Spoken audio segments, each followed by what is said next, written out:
It's not often you see an article written by a victim, but here we have one. Now, you may be familiar with the two ladies that were on the London bus that got battered. That's the best way to put it. Battered for apparently not smooching or whatever it was. What is interesting about this whole thing, and this article in particular, is how we're supposed to be outraged by things, like selective outrage. And why are certain things more outrageous than others? Why are certain things supposed to make us more angry and more concerned than other things? Like random acts of violence. Now, London's a violent city. I don't know if you're familiar, but violent shit goes on a daily basis in London. And picking and choosing which violence is supposed to be highlighted is always very interesting, because that's the media for you, for starters. But it doesn't just seem to be the media these days.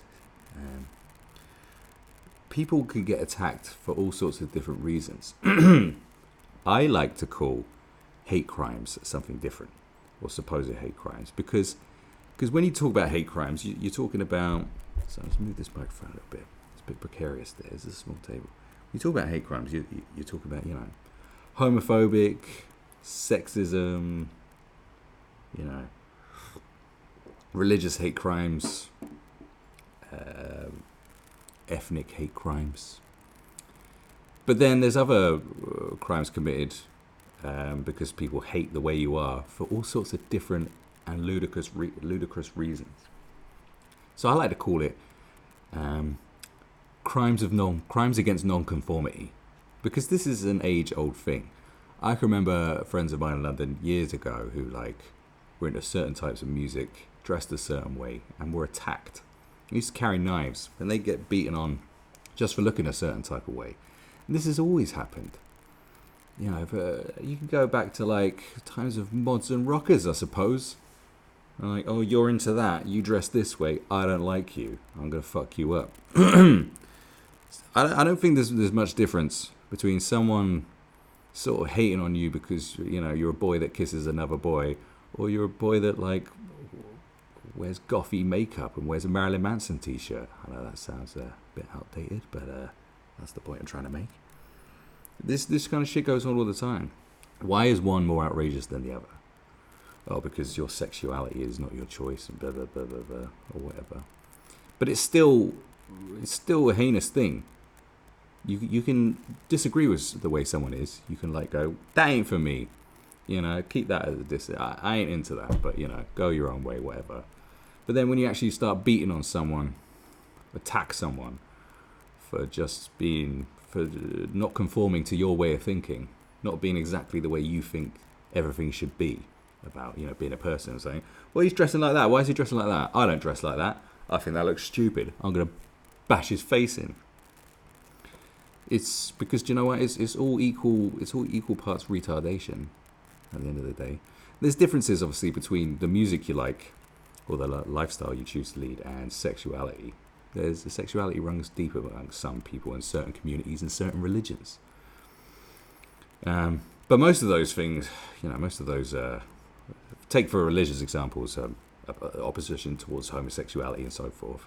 But there's also a thing called turn the other cheek, and all that kind of thing. It's like, okay, well, you don't really, in my way of thinking, you don't really have a place there, but, each to their own. Remember that? Each to their own. Each to their own. It's good saying it. Each to their own. As long as it's not something really fucking messed up. Paedophiles are going to get beaten on buses regardless. Okay, it's just going to happen, isn't it? It's like, you're a paedophile. Okay, we're whipping your ass.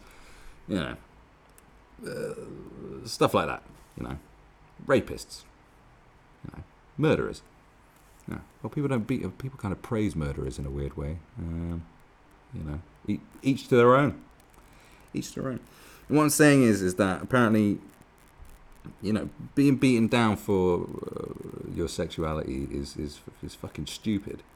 It's moronic for someone to do that, but it's just as moronic for someone to commit an act of hatred on someone, a violent act of hatred on someone, for other types of reasons. And this kind of shit goes on all the time. So it's kind of like we're supposed to be more angered by someone being attacked because of their sexuality. And it's like, well, why? Like, all of it's fucked up. Everything's fucked up. People get attacked because people think they're weaker than them. Like, people will go for people because they think they're weaker. You know, people they'll sniff out weakness in people. That's what some people do. They think, they look weak. I'm going to fuck them up. Make myself feel good about myself. I fucked up someone weaker. People are like that. That's human beings. So you can't... isn't that terrible? Doesn't that make you awful? That you look at someone that's weak, someone that has a weakness, and your first decision is to just go beat the crap out of them? Where's the outrage over that? I mean, sometimes get it, but usually it's because it's old people, older people. These kind of things. And you get sold this narrative that we're supposed to care more, that this is more important. And I think that's why people get kind of pissy about it. They think this is more important than other random acts. But, you got kids out there killing each other because they come from a different block, a different side of the street, different postcode. That's mental. That's just as stupid. Why aren't we condemning that in the same sort of fashion, going, why aren't we saying, you say someone attacks someone because they don't like homosexuality. You say that's moronic, that's stupid, what is wrong with this person? But then you got someone who actually shoots someone or stabs someone to death because they come from somewhere that has where their post gets delivered differently. Well, sort of, what I'm saying? It's a different postcode. Where are people going, that's moronic, they're morons, that's stupid? Because it's stupid. It's all stupid, isn't it? Isn't it all moronic and stupid? So where's the outrage? You see what I'm saying? It's just like, because apparently there's something very virtuous, about celebrating your sexuality. It's like, but really it's no big deal to anybody. Shouldn't be. This is 2019 now, okay? Now, homosexuality has been legal for a very long time. Homosexuals have had rights longer than other certain groups have. But the point is with this article, though, it's obviously... What you've got here is a victim being asked to write an article. But what she's actually done is just put forward her ideology. It's just her talking about her ideology. And some of the points she makes are just like, And just to make a point, like, just because you've been a victim of something doesn't mean you're, like, bulletproof to criticism or bulletproof to talking points. Because you put yourself in the public eye now. You're in a public space. Okay. You didn't say, leave me alone, leave me alone. You were in an article for a news outlet that is a champion of everything that you believe in. So therefore, you can be criticised and you can have it talked about. Because I know people have had worse beatings, worse situations. People that end up in a very much worse way because of some stupid shit. Okay, and I'll criticise them as well. Okay, just so you know. So you saw me covered in blood on a bus, but do you get outraged about all homophobia? You see, there's the point. Do you get outraged about all homophobia, all acts of homophobia? Well, no, but then do I get outraged about everything that might be seen racist, or everything that's might be sexist, or everything that's kind of offensive? I mean, where's the line that you want to draw? Do you know what I'm saying? So... The photo of me and my date went viral after our attack, but only as we're white, feminine, and cisgender. Sympathy and action must be for all. There you go. The narrative. The narrative about her own issue. It's only because we're white, feminine, and cisgender. No, because if it had been some black girls, they would have gone for the racial angle. That's the way the media works. Especially now. Be two black lesbians. Probably racial angle would have topped it. Unless it was some black boys that beat up some black girls. Then I don't know what angle they go for then. You just don't know these days. It's weird. Media's fucked. What can I say? The media's a load of nonsense.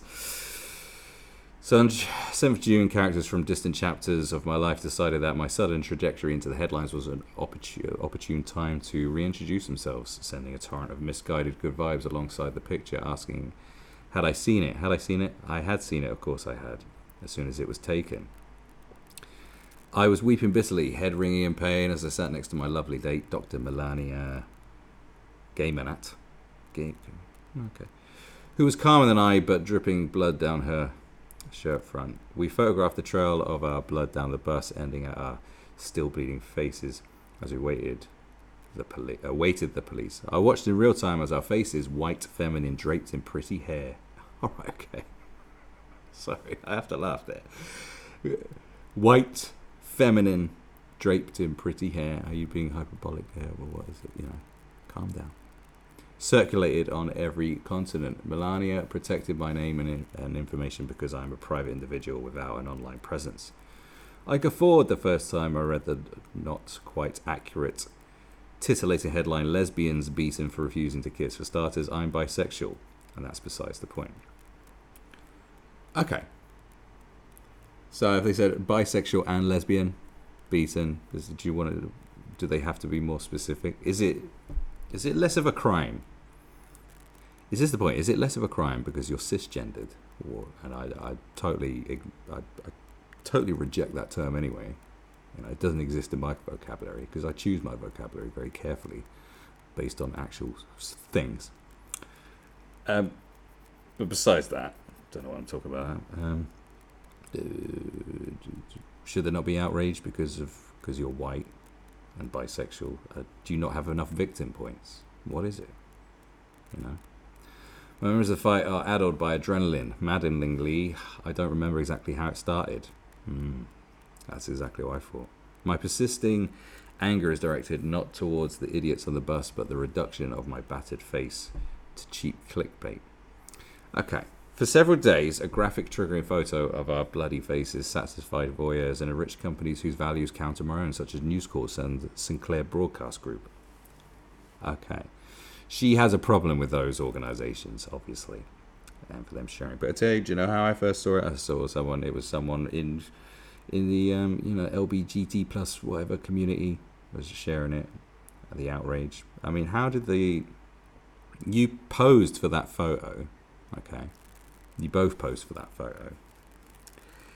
That photo was shared around on social media, which you would have known it would have happened. Is that not what you wanted? Or what was the point of posing for the photo? Obviously for the police, that's fine, but you give it to the police. But why was the photo shared around in the first place? Was it accidental? Do you know what I'm saying? You can't start criticizing the outrage machine that you may have been complicit in aiding. So you can't sit there and go, oh no, don't be sharing that around and this outrage. I don't have enough victim points, whatever it is. But like, why triggering photo of our bloody faces? You posed to the photo. Whose phone was it taken on? Like, who took the photo? How did it get into circulation?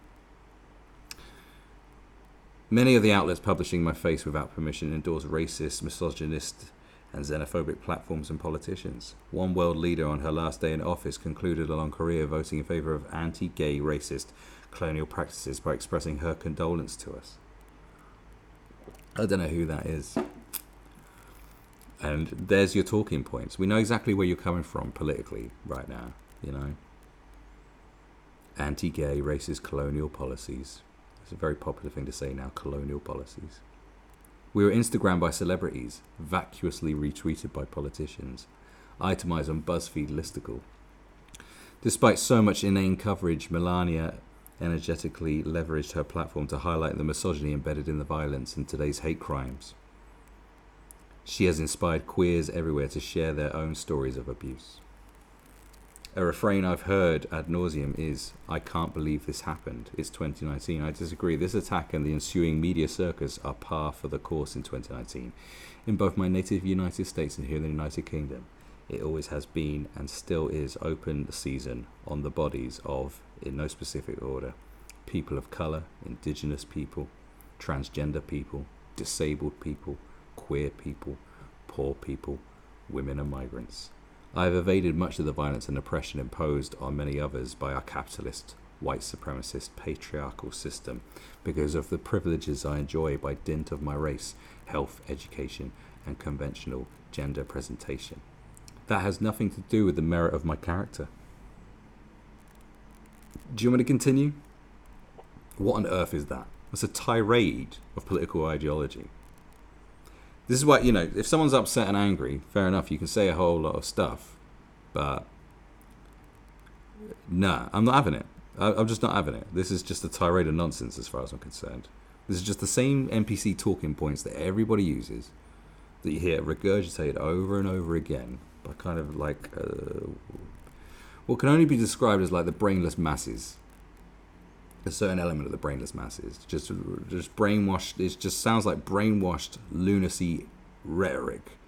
That if someone said that to me, like openly, like to my face, and started spouting off that, I'd just be like, I'm going. It's the same way of started talking some other lunacy, like going, oh, well, you know who controls, the master puppeteers of the world are, and launched every war. Who's that? The Jews. All right, we you're entitled to your own opinion, but I ain't being no part of it. Do you know what I mean? You can express yourself, it's cool, but don't think that a slap might not be on your way if you're talking absolute nonsense. That's for anti-Semites, that is. Not for these kind of loons. These kind of loons just need to be walked away from. Just walk away from these people. That's all I can say. Is just go, okay. All right. Bye. Because why you want to waste your time on this kind of nonsense? Do you know what I mean? Why do you want to entertain this anyway? Why do you want to entertain the fact that there's a hell of a lot of people who've been brainwashed into thinking that it's some socialist agenda? It's mental. It's kind of scary, but it's sad. But at the same time, you wonder why all those people in the Heaven's Gate cult thought a spaceship was going to come and take them off into the heavens. People are easily sold silly ideas, aren't they? Silly talking points. So, that's the way it is. I no longer feel sorry for this woman and what happened to her because of the violence. I feel sorry for what someone's done to her brain. I really do. It's tragic. That's the biggest tragedy of this. Press coverage and timely law enforcement response was not coincidental to our complexions. Neither was the disproportionate online reaction over the victimization of pretty brunette and blonde. The commodification and exploitation of my face came at the expense of other victims whose constant persecution apparently does not warrant similar moral outrage. Make the extraordinary reaction to our attack the norm. I beg you to amplify and channel this energy to hold accountable the intersecting web of elected politicians, government agencies and corporations who have reinforced the status quo of clearly delineated inequality long before the single attack in 2019. Redirect your money from rainbow capitalism to people of colour-led organisations striving for justice. I donated to them. I'm not even going to read these. Learn the names of the stories of Malaysia Brooker, Dana Martin and Chanel Gerlach. Elevate those who have been advocating for the basic rights and safety of communities marginalised by existing political, economic and social structures long before I got punched in the face. Find the right leaders, take some research and real-world activity. Their frequent absence from today's headlines is not coincidental to their crusade. Stand up for yourselves and each other and fight back. No, what I'm going to do is I'm going to start highlighting all the attacks that happen to people for all different reasons in London, and I will run out of things I will quickly run out of time. And I'll put this to you as well, that where's the outrage over all kinds of things? This is the media. It's a media circus. You circulated your photograph. Some people get attacked and are scared to go out again. They go into this fear bubble where they're just like, no. It really affects some people. And some people just stand up straight and get on with their fucking day. Alright. But what some people don't do is turn it into a political talking point in order to bash your opponents and to push forward this crazy ideology that you clearly have.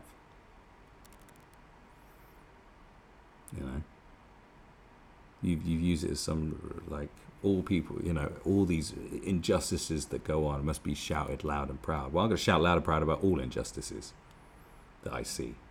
And then we'll see what story we get then. We'll see who actually gives a shit then. Seriously. There's all kinds of messed up stuff going on that never get talked about.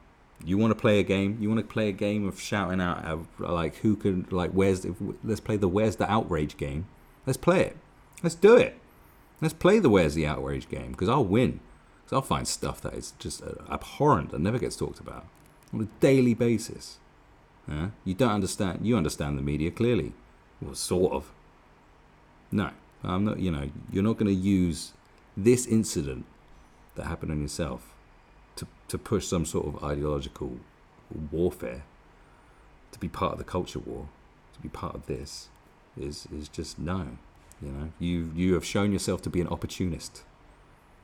Okay, you're making an opportunity. You've used the fact that you've been a victim as an opportunity to push something. Okay, that's what's happened today by you writing this article. What you could have done is just left it alone and got on with your life and be strong, you know, just gather the strength just to carry on and be who you are and not give a fuck what anyone thinks. But you had to go and do this. And talking about a media circus around you, well, here you are writing for the media circus. You've just picked, it's just apparently your side is okay. The side you're on is the great good. The great and good side. Oh, we're on the side of good. Are you? Who told you that? You tell yourself, who told you you're on the side of good? You don't know that. It's called nuances. You know, this is sad. This is really sad. This is very sad. This is what it's all this is what it's all come to. You know what I mean? Sad. I'm gonna cry.